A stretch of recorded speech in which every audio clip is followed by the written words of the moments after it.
Simula nga nang umuwi ng bansa si Miss Chris Aquino upang dito na nga ituloy ang kanyang pagpapagamot, ay naging open naman si Chris Aquino sa kanyang mga paggagamot, sa kanyang kalusugan, sa kanyang kalagayan. Dito nga lamang ibinahagi ni Chris Aquino ang pagpapractice ni Bimbi sa pagbuhat sa kanya dahil na rin sa pagbagsak ng kanyang katawan at unti-unting pagpayat. Sa kanyang naging update, sinabi ni Chris na my BP was very elevated, 165/112. Grabe yung lupus flare.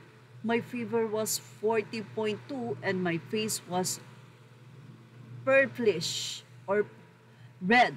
Ang pakiramdam parang nasusunog na. Chris explained, adding that her lungs were among the most affected due to the complexity of her current health issues and challenges.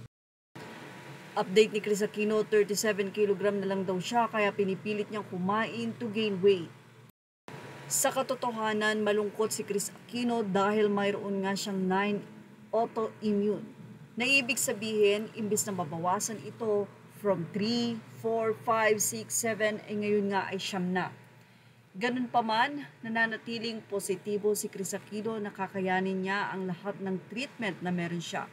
Alang-alang na rin sa mga tao na patuloy na nagmamahal at nananalangin para sa kanya.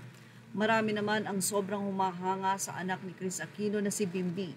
Dahil sa totoo lang, hindi lang ang kanyang mommy, kundi ang kanyang kuya Josh din ay kanyang inaalagaan. Meron mang mga nandyan para magkaroon ng assistance or backup, pero si Bimbi pa rin talaga yung nakafocus sa kanyang ina. Kaya sabi ng mga netizen, nagkaroon man daw ng sakit si Chris Aquino, pero hindi siya pinabayaan ng Panginoon dahil binigyan siya ng isang anak na nandyan upang palaging mayroon siyang kasama sa kanyang tabi. Marami ang nalulungkot, hindi lang para kay Chris kundi para sa anak niyang si Bimbi and si Josh. Kaya naman hiling ng mga netizen na patuloy na magtiwala sa Panginoon at kumapit sa pananampalataya dahil kung mayroon mang nagdaragdag ng buhay, ito ay ang Panginoon. Blessing na mayroon nga daw source itong si Chris Aquino dahil nagiging maayos ang kanyang medication. Siyempre, ang pinakahihinga ng buhay ay walang iba kundi ang Panginoon.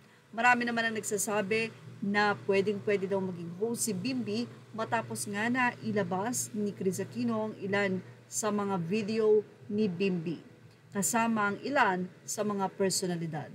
At yan ang ating Showbiz Now update. Images are all credit to the rightful owners. Thank you for watching Showbiz Now.